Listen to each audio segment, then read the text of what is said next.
Welcome to Talk Law Radio with attorney Todd Marquardt of the Marquardt Law Firm at marquardtlawfirm.com. Welcome back to Talk Law Radio. I'm Todd Marquardt here with Christian Mueller, who coached women's and men's basketball for 18 years, taught some high school, and now runs Club Pilates here in San Antonio and is opening up a location in Boerne soon. I just asked him, you've been in business, you've experienced a lot. What's one thing that you should definitely not do? And if you didn't hear his intro to that question, you'll have to click on the other YouTube video that has that segment, but here's his response. Absolutely. So when I had opened up the Club Pilates, as I mentioned, and then I was looking for something else that was essential. So I started vetting different franchises. And, anytime you're doing a business, you're worried about money going out here and money going out there. So you're looking for ways to save. And the way that I chose to save was not involving a lawyer in reviewing the franchise documents. And, they give you that stuff. It's 200 pages. It's, it might as well be algebra written in a foreign language, right? Because it's stuff that the typical person doesn't understand. I couldn't even attempt to get through it all just because it doesn't make any sense to me. And so I tried to save money. I told myself, okay, if this was really a bad thing, then nobody else would be buying into the franchise.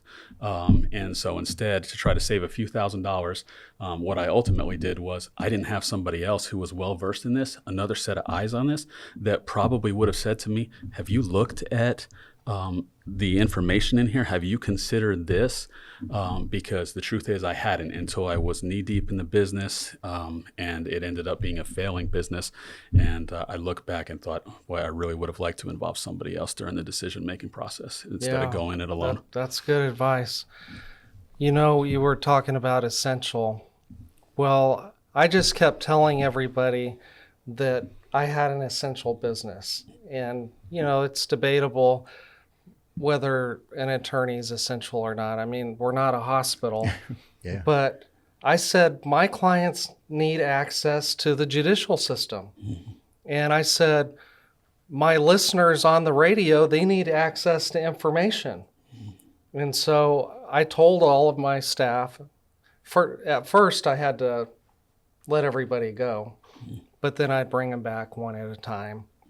And so I said, if you get pulled over, tell them you work for an essential business, because the mayor shut down the city and said, you're not allowed to leave your house.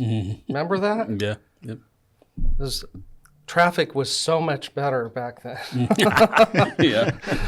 Well, this is the fourth segment, so we're going to talk about legacy. And now it's time for the Talk Law Radio Legacy Spotlight. What's your legacy? Sponsored by Marquardt Law Firm. Marquardt Law Firm focuses on business and estate law, and that's last wills, living trusts, and tax-protected inheritance plans. It's all about legacy. So, I like to ask this question because Melody was on the show, as she probably told you. I put her on the spot as well. So legacy is anything that you've learned from those who have gone before you, or that you want to pass on to those that you love, or maybe it's something that you inherited, or maybe it's something that you want to stay in the family. Of all those things, what would you say is the most important to you regarding your legacy? Well, for sure, it's what my children think of me. It was said, it never ended up on his tombstone, but Mickey Mantle made the comment that he wanted his tombstone to read, he was a great teammate. And, I've moved around a lot. And so, it doesn't give you as much of an opportunity to put down roots and develop tons of friendships as it would if you're staying. But to me, the most important thing is obviously my wife and my kids and what they think of me. That's great. And so what do you want them to think about you? What do you want them to remember? Yeah. From a values standpoint, I try to be extremely transparent with them about my mistakes and my transformation growing up. I talk to them a lot about, how I had a poverty mindset before I met my wife, a scarcity mentality and things like that, and how much I've changed in the process. And so whenever I recognize those things coming up with them, kids have a great sense of, that's not fair, right? Especially when you have siblings, right? You want the same thing. And the 6-year-old wants to do the same thing the 10-year-old gets to do. Right. And so, they have all sorts of excuses that'll come up. And whenever I think that there's a moment where they're acting with like a poverty or a victim mentality, we're quick to talk about it. And to, the number one thing that I say to them is 3 words: I am responsible. And so I would hope that what I'm teaching them is that a really proactive mindset and just this attitude: I am responsible. If my son is complaining about his playing time in baseball, I say 3 words, and he has to say, I am responsible. Because I realized that all that time when I was a victim, and I thought that, the responsibleness, the reasons for whatever was happening right now was out there, I was giving away all my power at that time to make any type of change. And once I started changing those mindsets up here, things really started to improve for me. Where did you learn this? I mean, this isn't taught in schools. Yeah. Actually, the first person, that I learned it from was my wife. I was actually on an early date with her, and I can't remember. We were watching a video or something, and it was somebody on like America's Got Talent, and she said, "That's remarkable," and my comment was, "Yeah, it works great for somebody that has nepotism going for them or something like that." And she looked at me and said, "I don't believe in that at all. I think you could be anything that you put your mind to." And she turned around and walked away from me, and I was kind of like, wow. Okay, she's pretty direct with me right there. But as I watched her and the success that she was having, she's in a sales role. And I mean, obviously for them, she's like 95% commission. So it's all based on what you do. And to watch the confidence that she had, to watch the confidence that her leaders had as I was getting to meet them, go on these incentive trips and realize what great people they are. But it was really about their mindset. I just wanted what they had more and more. So I talked to them a lot, and then I started reading books. And her mentor, who's now the senior vice president of the company, he would talk about that all the time. Take 100% responsibility. I love that. Yeah, and that's great to teach the kids. Now, part of your introduction to Pilates was a cousin. Yes. But you've grown to really have a mission there for the people that are working out. Tell us about that and how that fits into your legacy. Absolutely. For me, obviously, the most defining moment in my life was losing my mom at 15. Most kids don't go through that at that time. They go through it a lot later. And as painful as it was, the further you get from the experience, the more the pain dissipates, right? You cope, you learn to grow. You don't think about that person every day. But then all of a sudden you have kids again, and now you're reading a book. They're sitting on your lap before bed. You're reading 10 Little Fingers, 10 Little Toes, or some children's book, and they mention Nana or Grandma and Grandpa. And then all of a sudden it hits you again. You're never going to get to meet Grandma and Grandpa, or because they passed away. And it kind of tears the wound open. And so I realize as I walk through my Pilates studio all the time, and I see people who are, I think our oldest member right now is 86, and she's done 800 classes. And one of my other members there, she's 73. She has now done classes 3 days a week religiously for the last 5 years. And she talked about how she can get on the floor and play with her 1-year-old grandson. All right. And that's my mission, is I want to help people age as gracefully as possible so they can make as many memories with their children and grandchildren as possible. Yeah, that's really powerful. Thank you for sharing that. Gosh. Yeah, I understand.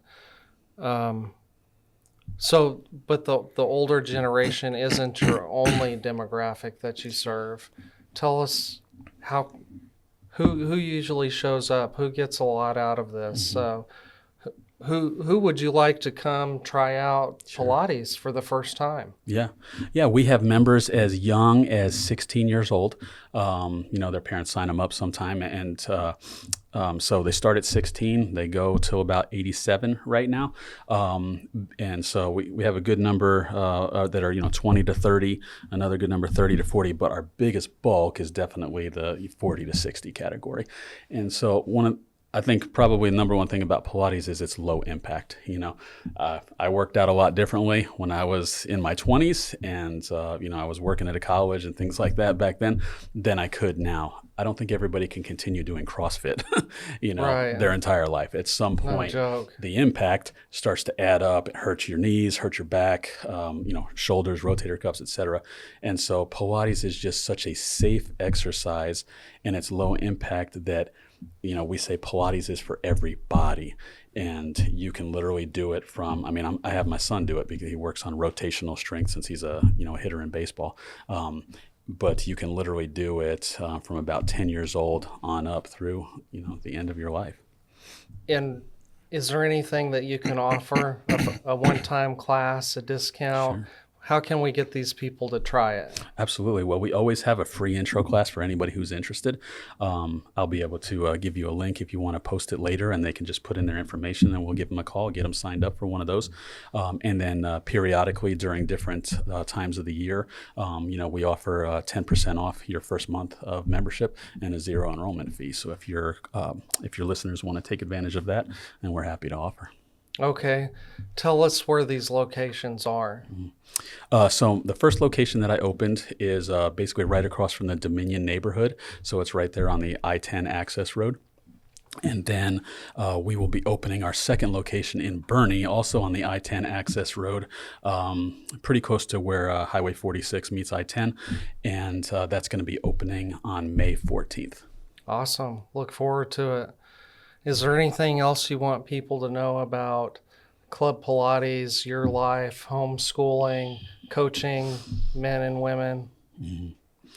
Well, this is one of the things that I talk to my staff about is most of the people that are going to give us a call, they've just gone through a season where they haven't been working out. And that season could be many years, right? And so there's going to be some trepidation about getting back into it. We're going to be there to come alongside them during that.